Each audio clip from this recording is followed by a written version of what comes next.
the Sky Priestess. And as usual, I'm giving a couple of seconds because when this gets re-uploaded, the YouTube usually cuts the first couple of seconds anyway. So today we have a pretty big discussion, and that's kind of reflected in the title as well. Effectively, what we're seeing right now and what we have been seeing in the past few weeks and what we will continue to be seeing in the next coming weeks is effectively all about the Jupiter-Uranus conjunction. And unlike just about anybody else, I do not see this as necessarily a positive. I see this as something that is very much double-edged. It can go either way, and there are very strong reasons for saying this.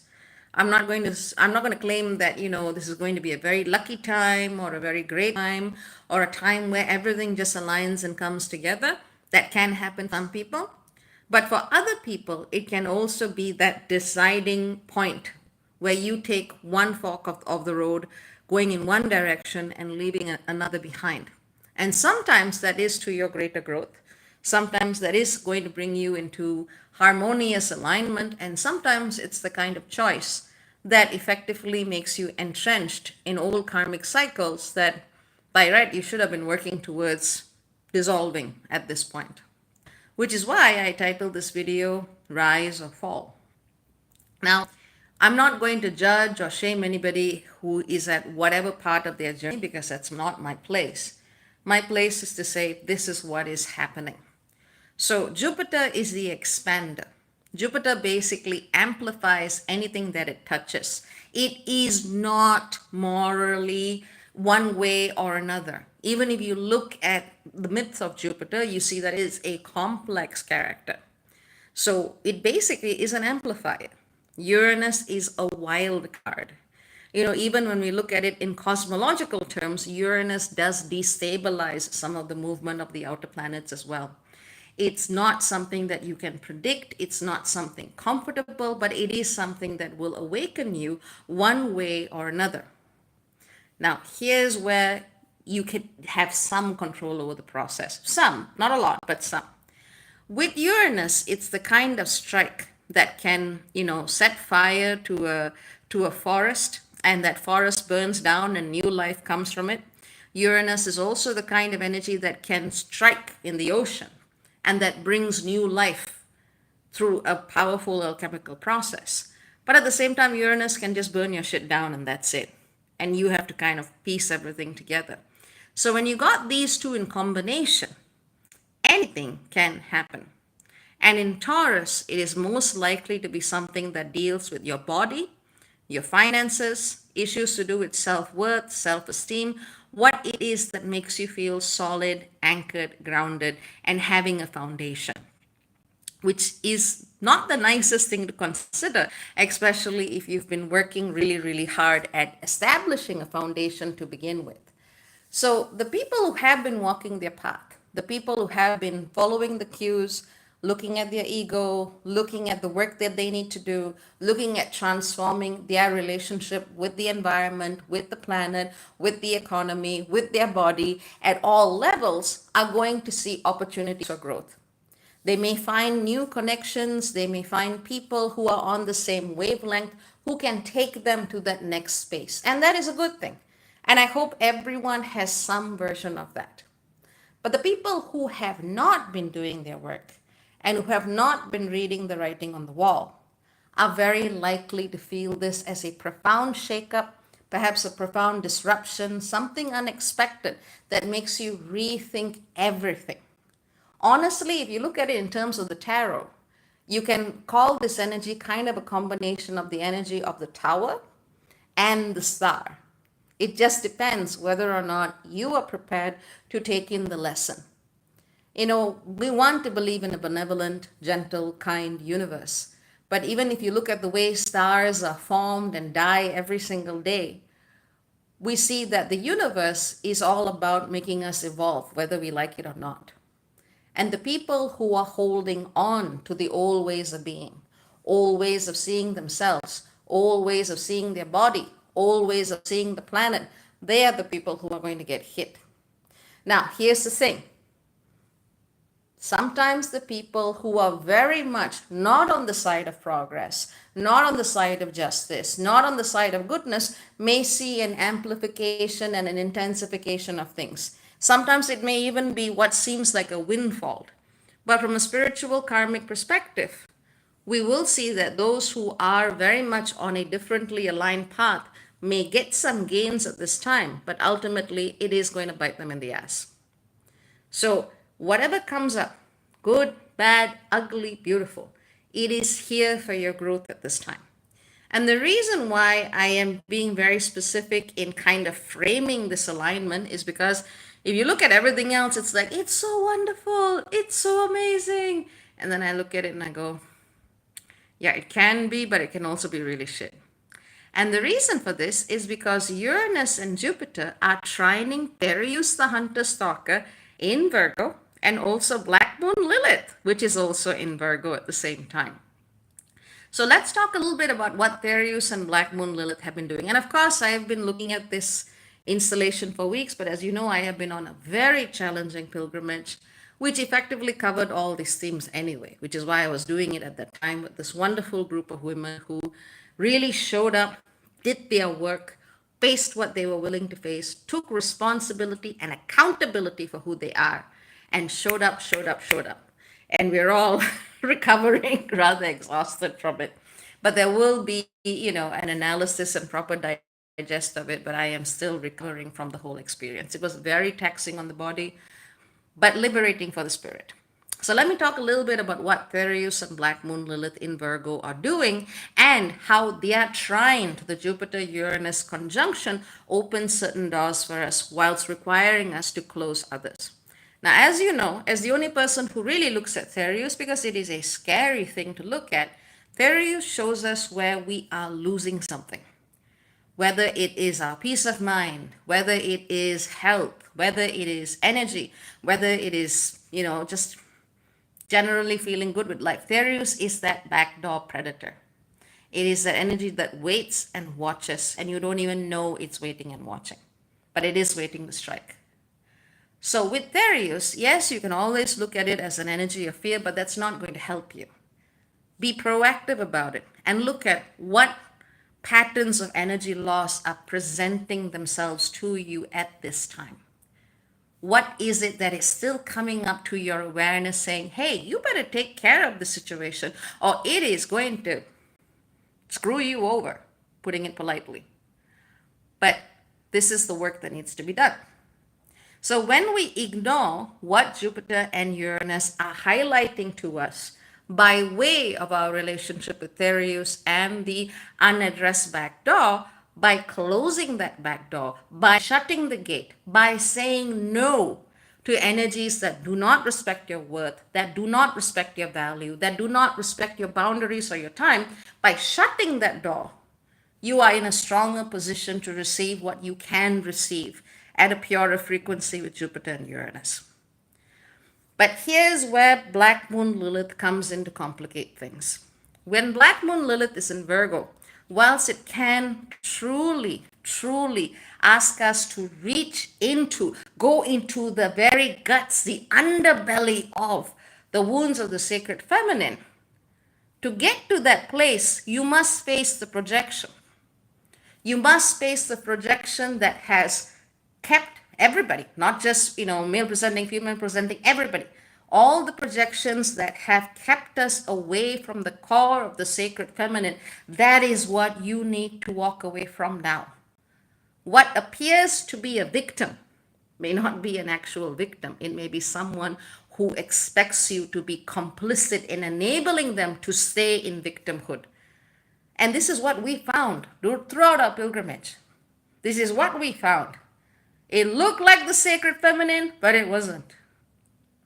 What was actually sacred was the people there and what we did with the space and with the energy there. Does it look like, a statue of Mother Mary? Is that really the energy that it's carrying? Not necessarily.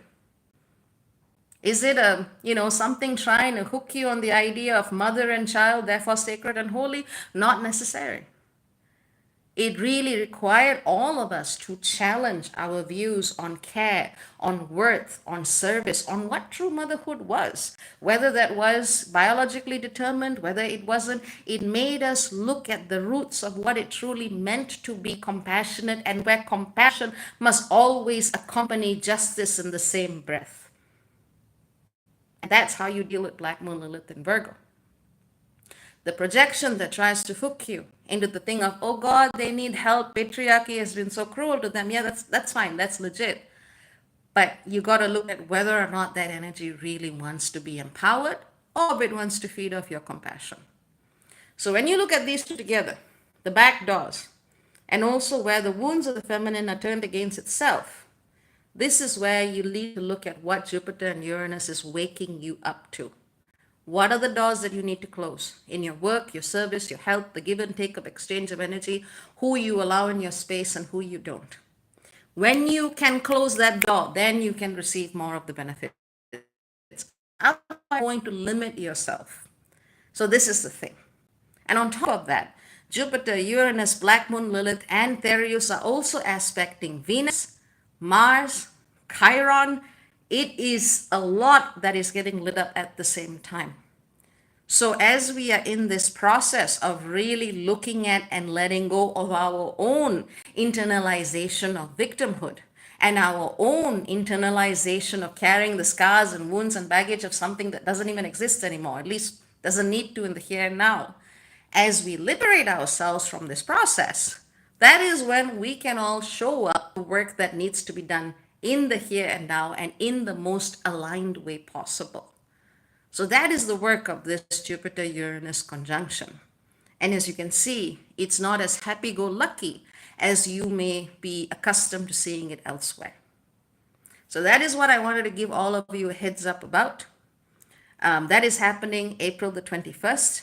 April the 23rd, we see a powerful Scorpio full moon, which will be aspecting Haumea, which is the mother of Pele, a very creatrix, earth-based energy. It is also aspecting Silaris. Silaris is the one who runs into the spear without looking and dies, and his partner kills herself with the same spear.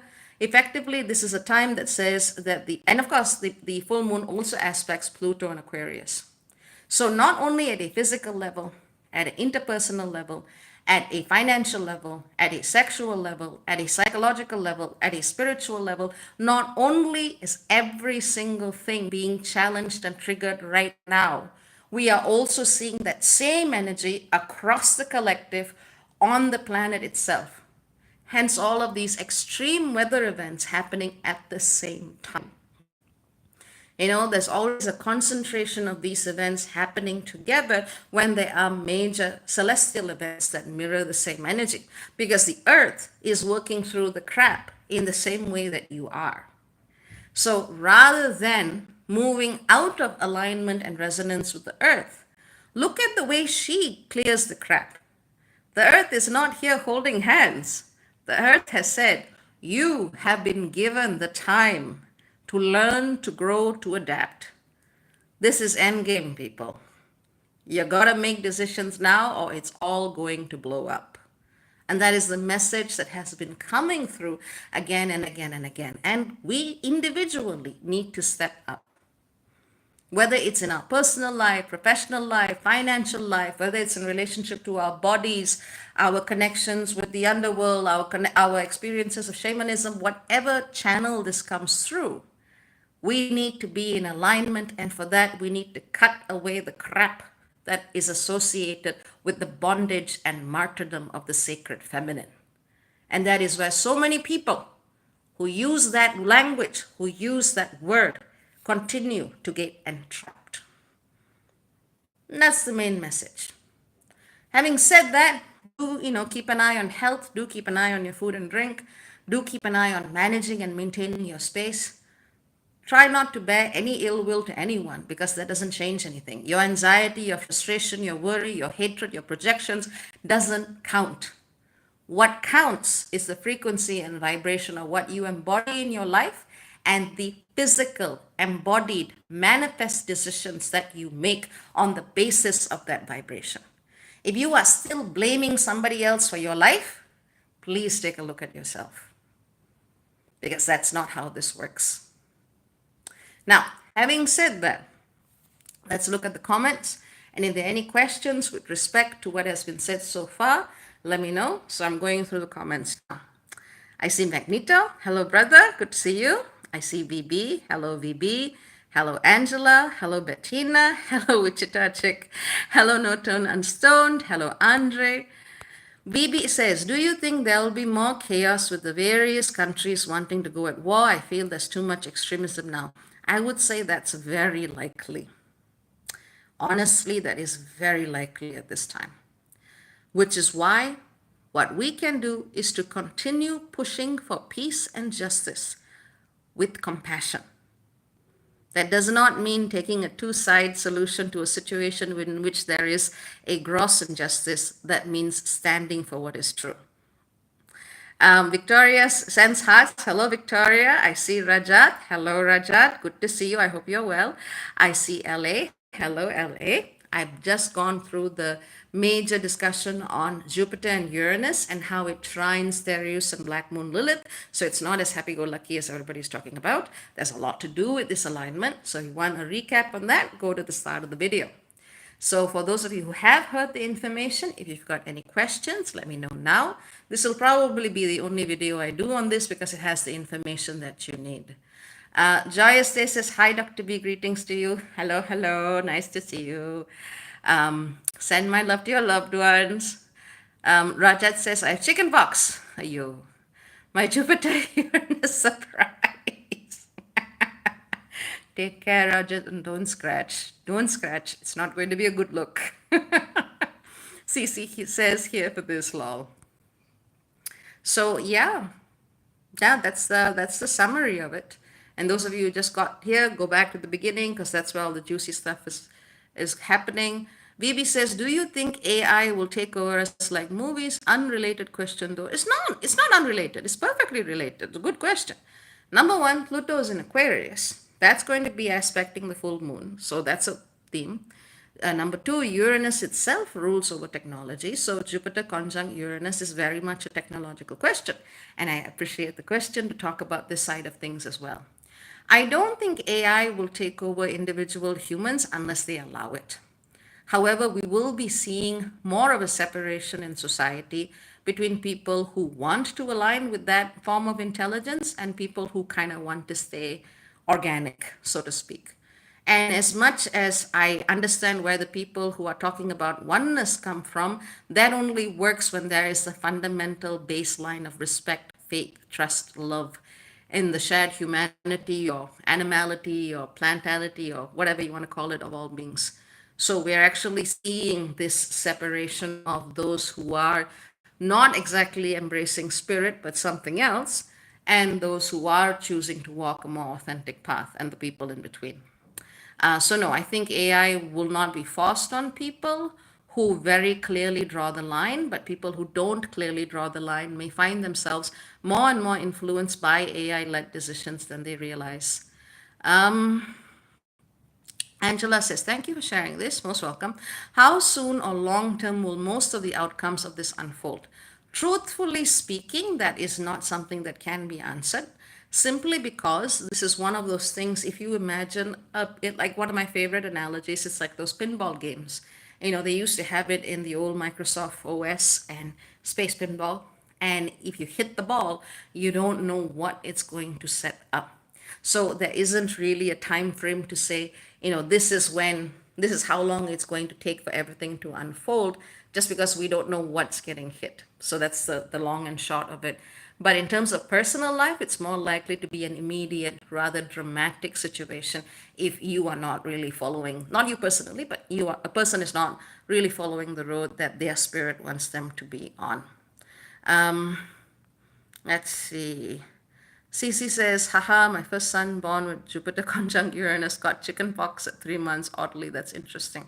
Well, Uranus is also associated with, certain types of biological triggers as well. Also in Taurus, it has a lot to do with the immune system.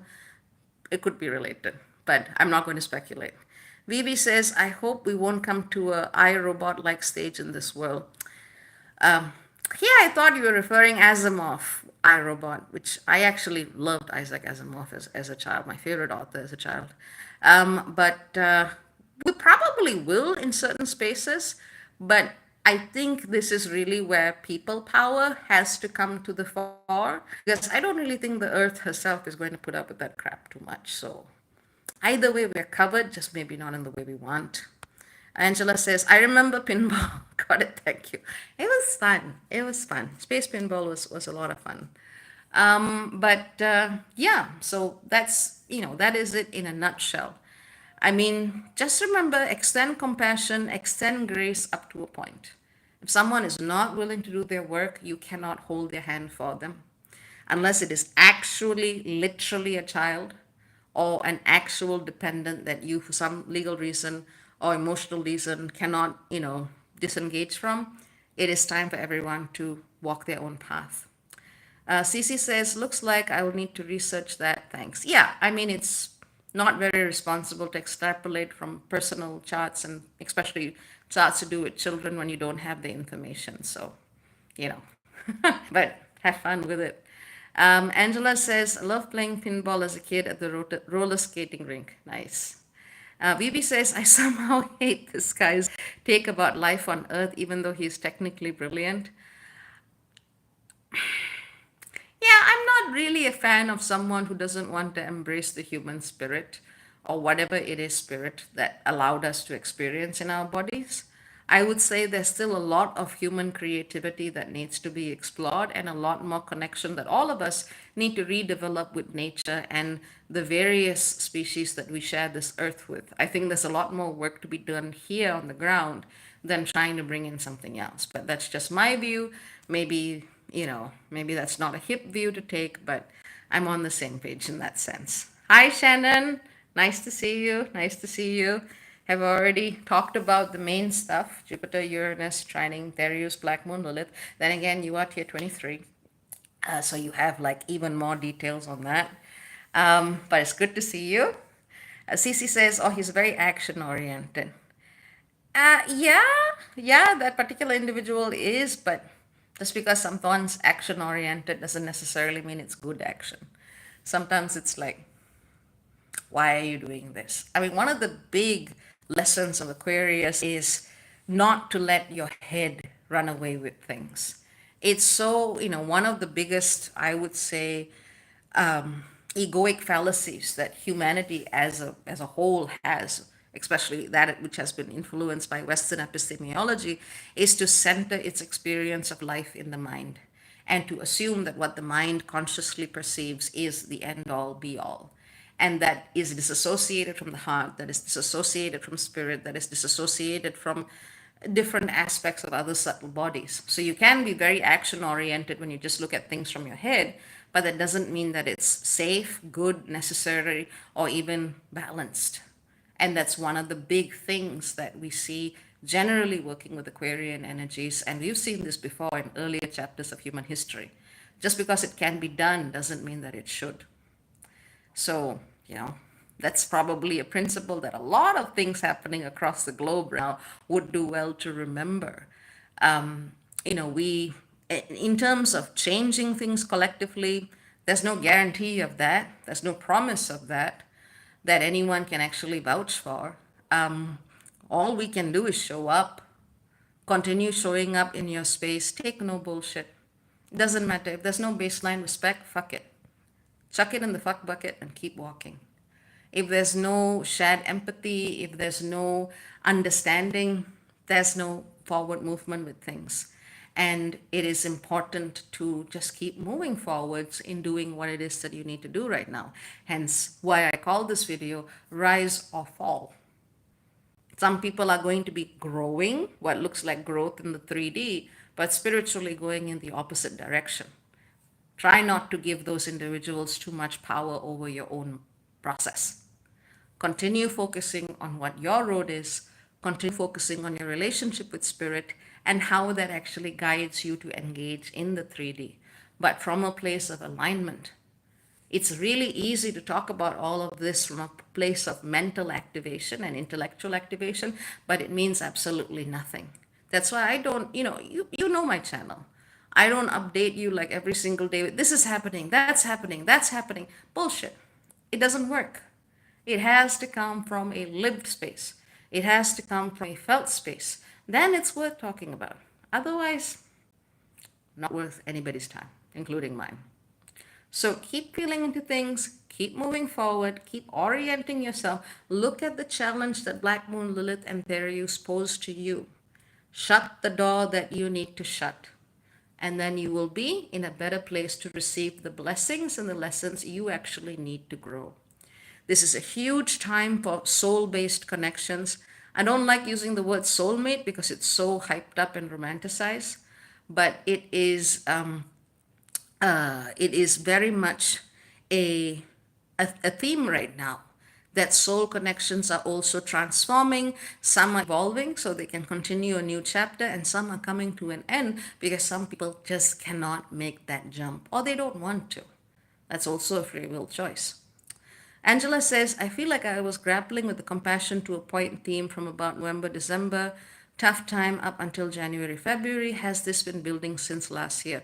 Honestly, it's been building at the very least since the time I've been talking about things publicly. People just have not wanted to listen. And it's been unpopular because everyone wants to look nice. Everyone wants to feel nice. Everyone wants that pedestal of, they're so kind, they're so sweet, they're so compassionate. No, we have always needed to have the big stick at the back of things. We have always needed to draw the line. And people have just not wanted to do it. Now, especially with what's happened in Palestine last year, people are finally waking up to what some of us have been saying for a long time. It doesn't work. Martyrdom does not work.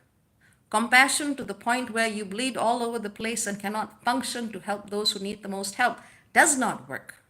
So the collective awareness has been more focused on this based on what has been happening in Palestine. But this lesson has been around forever, at the very least in human memory. Compassion must come with justice, otherwise throw it out. It's just another weapon against those who refuse to draw boundaries. I see Yessie. Hello, Yessie. Good to see you. I hope you and your son are doing well. So, yes, I have gone through it. I have done a review on, Jupiter-Uranus and its connection to Thereus and Black Moon Lilith. If you want the astro info and some of the fundamental ethical questions that have been that it's raised, go back to the start of the video. But it's good to see you, Yessie, as always. Angela says, I guess I meant this planetary influence. No. Jupiter-Uranus doesn't have that long of a build, but honestly, it's not just that. Even the Pluto-Aquarius influence is also able to teach the same lesson. So it wouldn't be Jupiter-Uranus, it would be more Pluto-Aquarius. If you're looking at that time frame, that's more likely to have been the trigger. Any other questions with respect to the work or anything else that you may want to bring up whilst I'm still here? Let me know. Okay, Angela says, thanks, you're most welcome. I mean, yeah, it has been really, really difficult because I've been seeing a lot of things from my own past.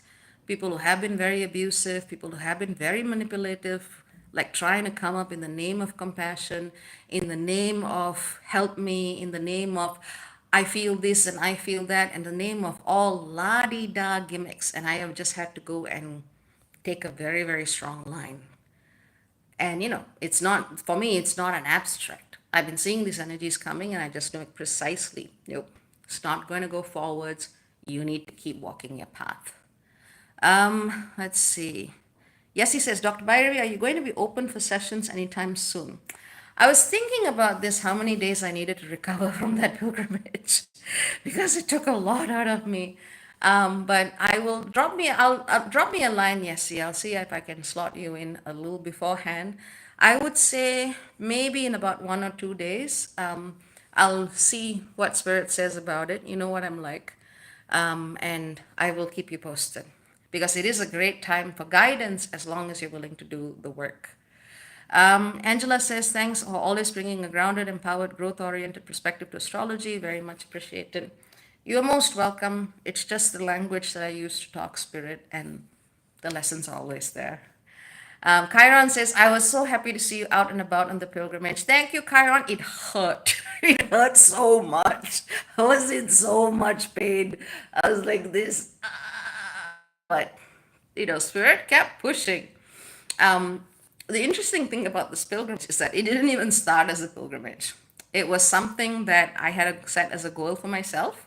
I'll talk more about it. I'll talk more about it when I actually do the video of the pilgrimage, so I'll hold off on that for now. It was really painful, but I still managed.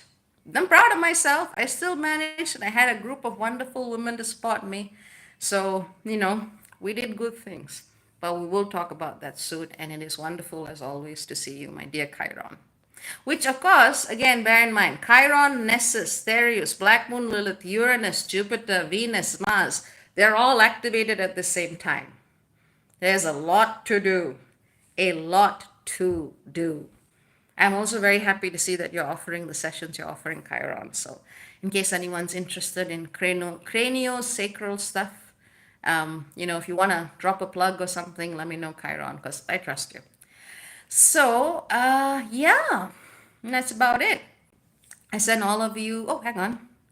Because Shannon says, yes, I agree with Chiron. Good to see you out, but I'm sorry to hear that it was painful. Oh, it was a lot. It was a lot. And South Node, yes and no. Generally, in the background, it's there, but it's not within a tighter degree of conjunction. You can argue, though, if you take a looser degree, yes, it is playing a role, depending on how lax you are with that. Is Vesta playing a role right now? Let me see. If I'm not mistaken, no, I don't think so. But it's always good to double check when in doubt. Just because I don't claim to have memorized everything off the cuff. I am pretty good at picking up vibes, though. Samantha says, just dropped in. I'll have to rewatch whatever I missed from the beginning. I suggest you do. I think you will particularly like or benefit from this installation. I was really thinking to myself, do I want to burst people's bubble? And my brother looked at me and went, yeah, you're the only person who's going to be talking about this. So, yeah, I'm like, okay, fine.